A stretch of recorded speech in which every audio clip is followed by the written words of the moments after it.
Hey, Brian Steer, Blue Homes Real Estate, jumping on today to talk about what the projections are for home values over the next 12 months. We'll start first by rewinding a little bit back to the beginning of the COVID-19 pandemic when the shutdown was forced. Most people questioned what impact that would have on the housing market, especially for those of us who've been in the market for at least the last 10 years.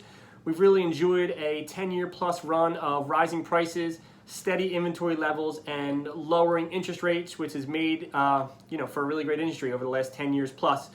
So most of us really were wondering, is 2020 going to be the year that great ride comes to an end? Most of the original forecasts from all the big name companies out there kind of mirrored our concern. They've ranged anywhere from the most bullish people being about 3% increase in pricing to all the way to about a 6% decrease.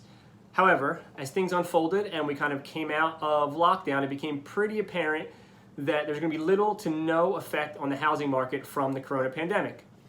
The chief economic officer from First American said it best, I think, when he said, the only major industry to be immune to the coronavirus is the housing market, which has proven to be pretty true, especially if you take a real good look at the numbers. So last week, the Federal Housing Finance Agency revealed its latest home pricing index. It showed that home prices rose 6.5% from the same time last year. So we're still ahead of last year's numbers right now by 6.5% in regards to home pricing.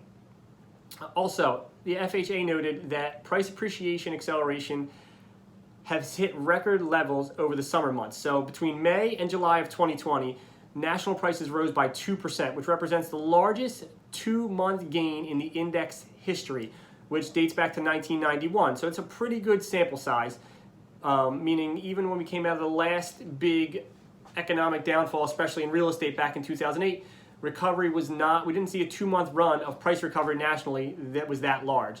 So that's pretty telling. If you go to this graph we have here, which is a lot of the big names in the industry for their projections over the next 12 months, you have Zelman at the top at 5.9%.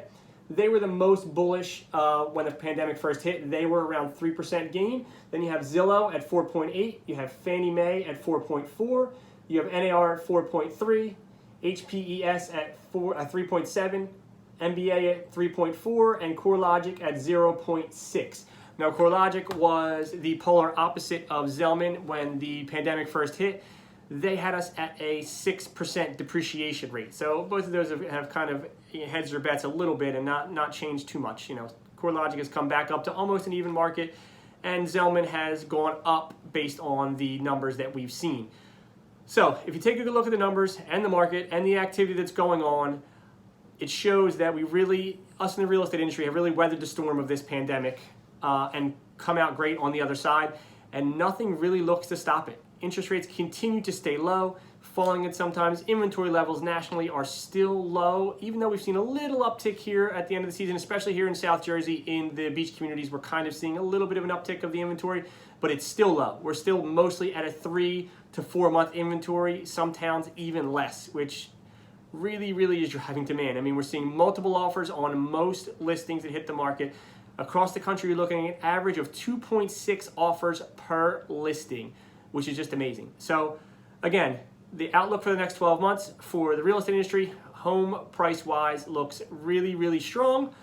Hope this was informative for you guys. If anyone has any questions, please feel free to reach out at 609-425-9428. Again, it's Brian Steer, Blue Homes Real Estate Group. Thanks for watching, guys, and we will see you on the next one.